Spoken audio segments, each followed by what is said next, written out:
back to Take This TV, the television book club podcast where each week we watch an episode or two of our favorite shows and we talk about it with our friends in the fandom.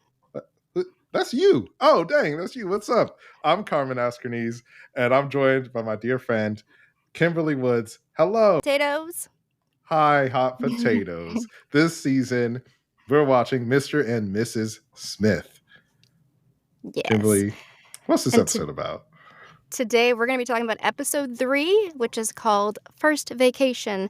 And here is the Amazon blurb for that. John and Jane take a vacation in the Italian Dolomites. Will new hobbies and friendships lead to romance? Dum, dum, dum. Will there be romance or will there be tragedy? What did you think of this episode, Kimberly? This was a very fun episode. I love that. To me, it seems like the show is setting up this thing of are John and Jane the only agents in the field? Or on these missions, or are there other agents in the field? Because, for example, we have that moment where they meet this older couple while they're on vacation who's been married for like 50 years. And they meet by the lady like dropping her handkerchief on the ground, and John like picks it up and it's like, oh, you dropped this. But it's like, oh, wait a second. Are they the only players in this field, or are sometimes other like spy couples also doing things? You know, like that's really clever. I didn't even think about that. I was like, oh man. That reminds me of, was it Black Mirror? I think there was some show that did something like that where it was like you get a text or a call or something from like a random number, and it just tells you like, go to this place, get in this car, drive it to this place, and then leave. And that's your part. And then like another person will show up with something else, you know? Yeah. Mm-hmm. Well, that's what I'm wondering, because we don't know who HiHi is, right? So it's like... Right. And HiHi has the sass at the start of this episode. So passive aggressive. Yeah. They get that champagne bottle that's like, don't fail again. With that message. Right. Telling them to get good. Oh, do you think that they're like the couple that? Oh, that would be a big twist. No, right? But also, like, how is HiHi? Okay, so in this one, right, their instructions were that they're supposed to like observe and report on their neighbors. One of them is this billionaire, Gavalt Martin, and her husband. Bug their phones and record an important call at 5 p.m. Yep. And we find out later in the episode, right, that Gavalt gets kidnapped, and this important call is happening during this kidnapping.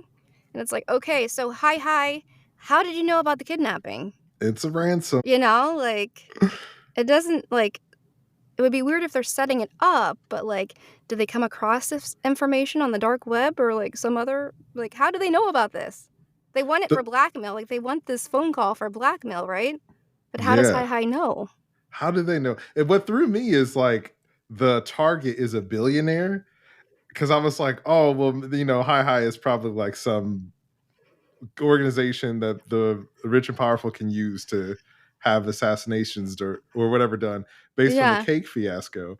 But I was like, well, I mean, I guess another billionaire could be like, oh man, I want to take over, hostile takeover of this person's assets or whatever. But yeah, I don't know who HiHi is. Who are they? Last episode with the art auction, same thing, right? It was a billionaire where they wanted like blackmail. They wanted his secrets for some reason. And HiHi probably suspected that he was going to be the highest bidder. What if HiHi is just like a regular person, like a normal person who's like got this network of assassins trying to like balance out the power structure of the world? And they're just having fun watching them? Like, haha, we're going to observe these missions, and if they fail 3 times, we're going to get them out. Yeah. Well, that actually, I'm really like interested in your theory because I think that's so interesting. Do you think that the John and Jane from the cold open, do you think that means that the people who assassinated them were also John and Jane couple? Oh, I think so. Dang. I think there might have been.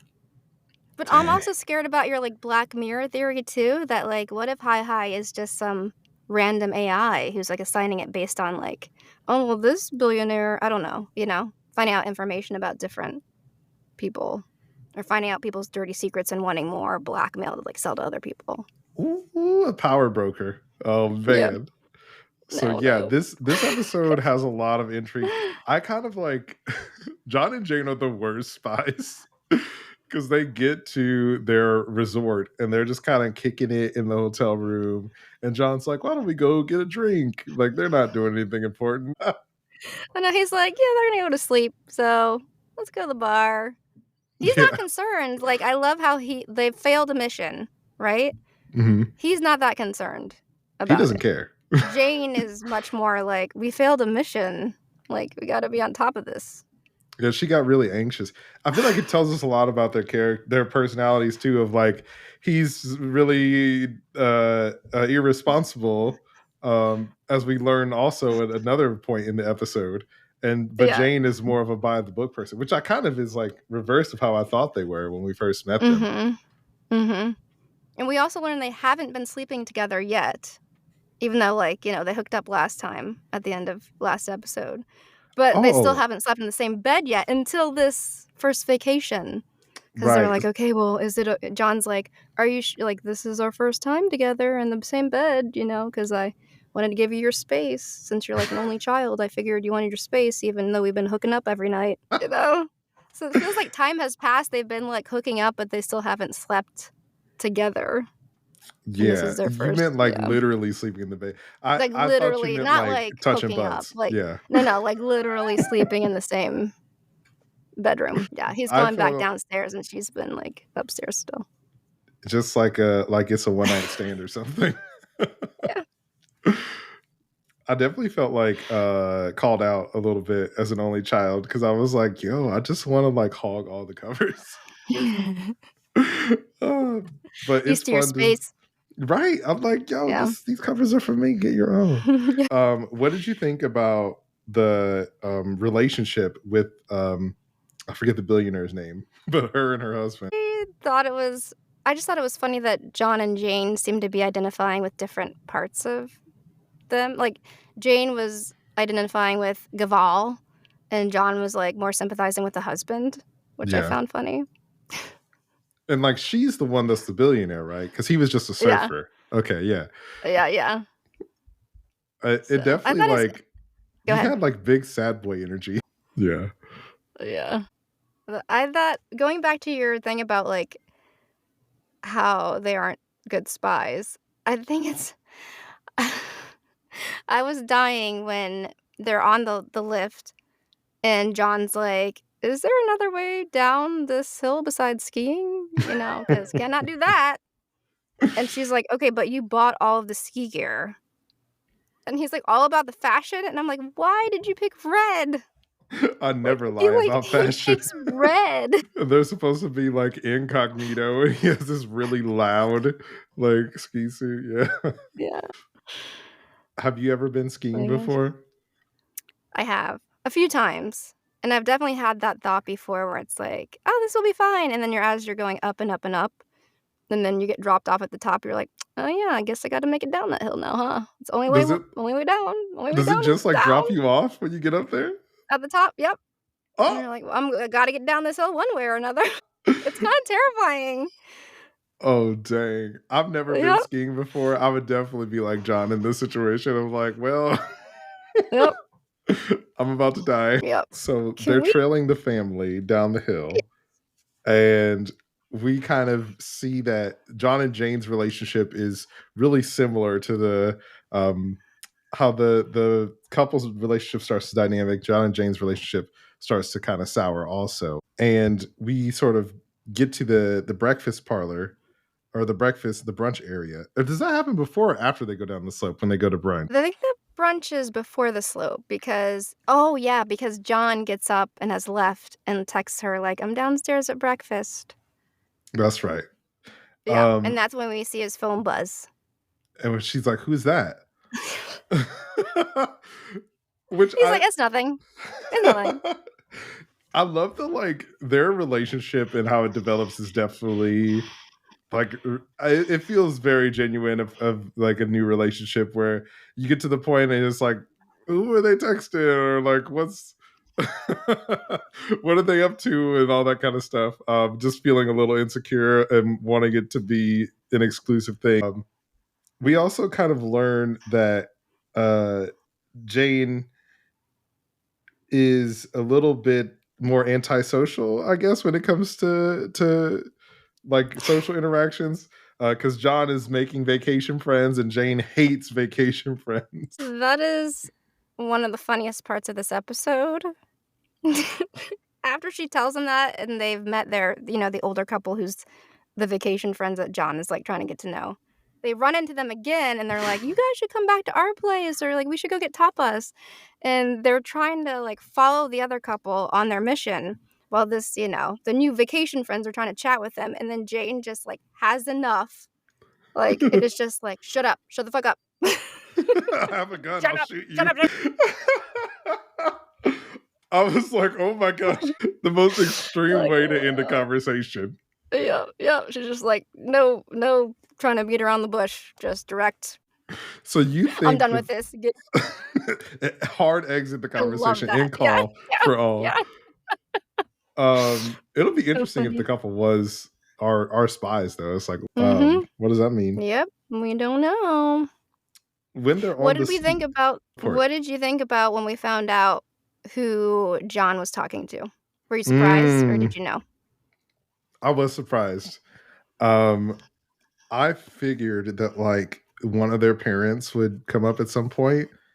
And I think I was completely wrong in the first episode about their characters, because I thought Jane would be the one holding on to her past life, but John is the one who's holding on. And we learned that he probably, Jane infers, so we don't know for sure, but thinks that he got up early to go to the gym to call his mom. And in true mom fashion, she's like, what's the Wi-Fi password? Yeah, I love that. I was guessing it was her because I was remembering in the first episode when he was like, not even my mom or something. I think his answer to the question about like cutting ties. He was like, you mean not even my mom or something? And I was like, is that his mother? But then, as soon as it was the tech conversation too, I was like, yep. It's helping his mom. I love this so much. It's so relatable. Did you try this? Did you restart it? Did you try this password? Okay, I'll call them later. And he calls her like 3 times a day, we find out. So he's a real mama's boy. They have a very close relationship. And Jane is not only upset because he's jeopardizing his relationship with his mom, but he's also jeopardizing both of them by breaking the rules very blatantly. And we see throughout this episode that John is very fast and loose with the rules of what they're supposed to do and not supposed to do. Mm-hmm. What did you think about them location sharing when they were first in the brunch place? I thought that was so funny. I was like, oh, yep, that's a big step. Okay, yep, they're going for it. But they didn't even have that little discussion of like, are we just sharing for the day? Like, there's the in-between. They went for it at first anyway. I thought that I was like, what? I've never done that before. So I was like, is that a thing that people do? Yep, it's a thing. I've definitely done it with definitely with my husband and definitely with like a couple friends. But I have some friends that do the thing where they're like, I'll share it for like an hour. Like if we did, so it is very like particular. Like, oh, it's like it's a personal. Hey, you learn something every day. Yeah. Well, so then that's a big step. And in true John fashion, when they get into an argument, he turns off his location very pettily. Yep. I was like, what are you doing? Right when they split up and he goes off to follow the target to some unknown location where he's never been before. Mm-hmm.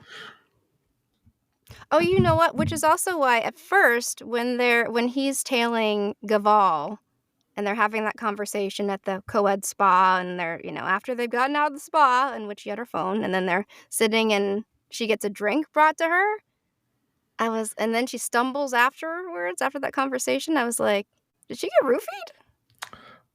I didn't even think about that. That's what also was like, are there other spies working in this field?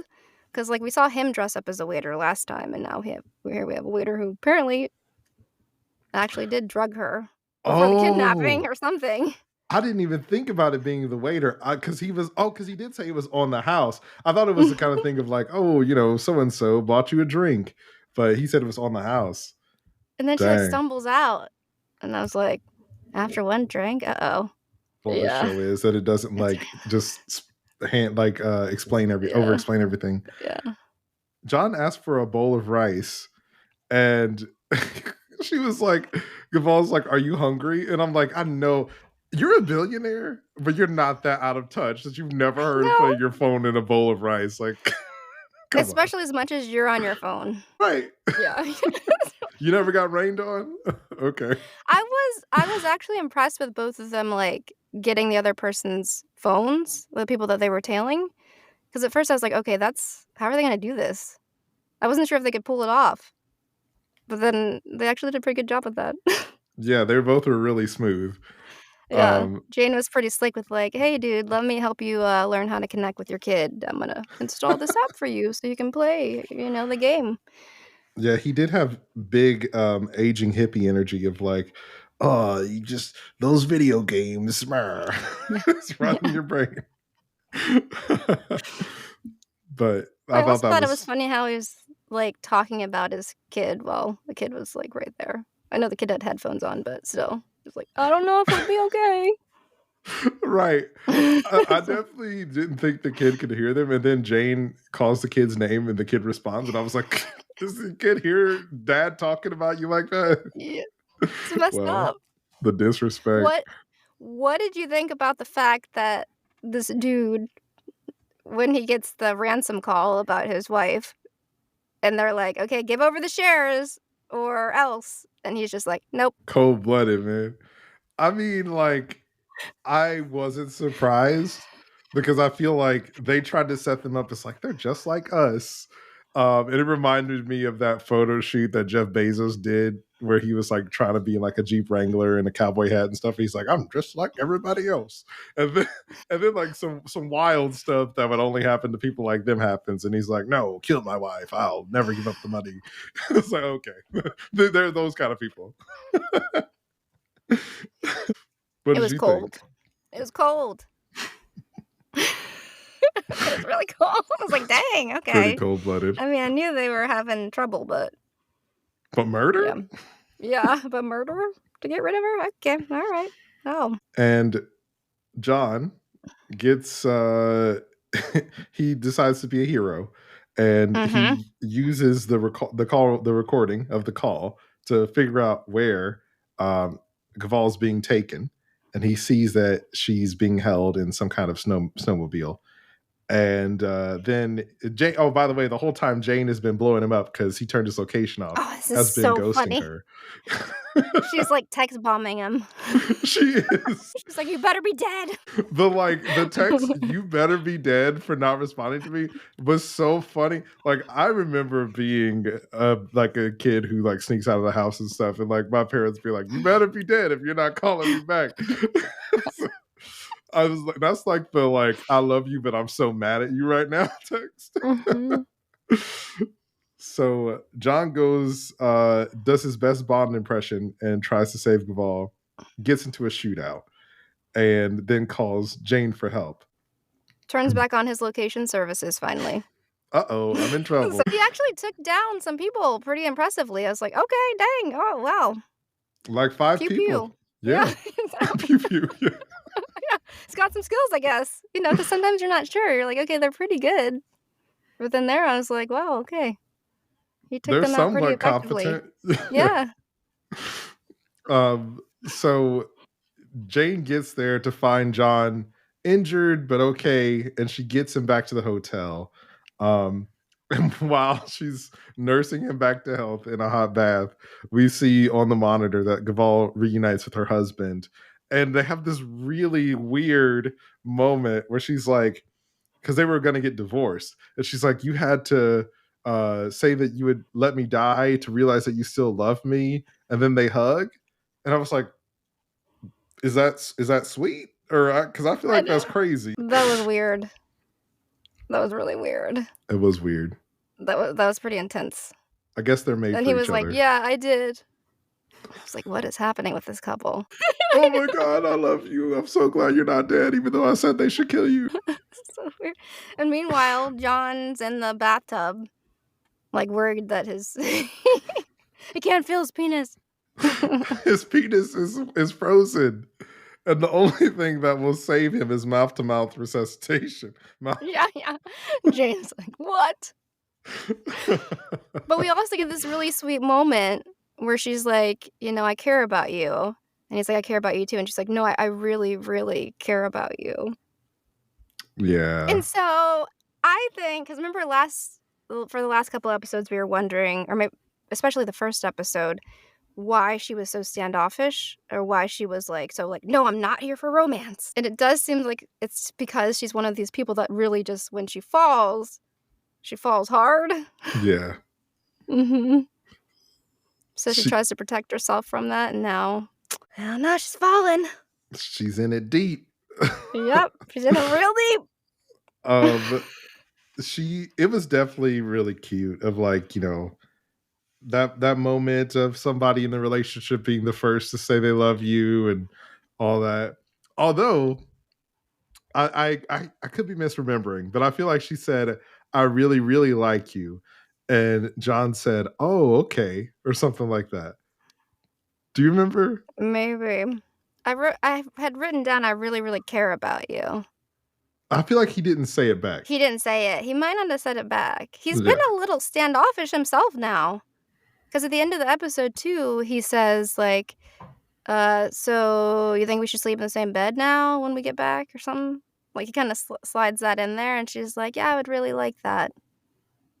Would and then you? He says, I'll do it if you want to. Yeah. And then and she's like, well, I want you to. And he's like, well, I wouldn't have brought it up if I didn't. But he's like, come on, John. Like, come on. John is like that guy in college that that's like always really emotionally distant and unavailable, and then gets broken up with, and he's like, I don't understand. And it's like, it's you. You're the problem. So it's starting to seem like Jane might care about John more than he cares about her. But he's definitely trying to play it cool. Maybe he's just bad at communicating his feelings. I don't know. It was pretty bad as soon as they were mad at each other in the middle of the episode, though. Kimberly said no. He was like, okay, I'm going to play it cool. I'm going to play it cool too then. And throws Turn off location services. Yeah. Okay, question for you, Carmen. Mm-hmm. In the middle of the episode, or maybe it was towards the beginning, when they're asleep and we hear that sound. Okay, when I first watched that, it was like a cord noise, like, oh shit, the camera got pulled out, that they had stuck in the wall or something, or else somebody else spying on them. I fell for the oh my god, are they being spied on? Is the camera coming in on them, or did the people pull the camera out? What did you think? Did you immediately go to what we find out in the end? Well, I have the subtitles on, and it revealed what it was. Yeah. Okay, so it actually said it was a fart? Yeah, it was like farts. But it didn't say who farted. It just says somebody farted. Okay. Because then at the end of the episode, when they're sleeping in the train car, and she's like, I can't remember what excuse she makes, but she's trying to snacks. Get up. Yeah, go get some snacks. And he's like, it's okay, you can just fart like you did last time. And that's when I was like, oh wait, was that what happened? And I went back and watched it. And then it was a lot clearer, because I was like, oh yeah. She's like, you got to check outside. So she makes him leave the room, and then she opens the window, she's looking, but then fans it subtly, and then she gets back in bed and does the shake out the covers things kind of. But I didn't catch that the first time. But I'm like, yep, okay, it was clearly there, and that's all it was. It was a fart joke. I mean, farting in front of your partner for the first time is a big step. So it is. It's a big step in the relationship. They're definitely getting closer. Well, I do have one big question for you, Kim. Yep. Do you love it? I love it. Do you love it, Carmen? You know what? I love it like a vacation with your newly girlfriend wife. It's so good. I think the writing's really clever, and I love that there are subtle things that you can pick up on a rewatch or when talking about it with a friend. It's so good. I love the aqua comedy. It's really, really good. Well, friends, I think that's going to about do it for us this time around. Can't wait to see what they get up to next time. Yeah. What mission they're going to go on. Is it another billionaire? Are all these episodes about them chasing billionaires? Getting the gossip, getting the dirty details. All right, so thank you all for watching. As usual, you can subscribe on Spotify, on Apple Podcasts, or wherever you get your podcasts. Leave us a review. Tell us what you thought on social media. We're at Take This TV on TikTok and Instagram. Thank you for watching, Hot Potatoes, and welcome to the club. Now remember, it's dangerous to watch TV alone.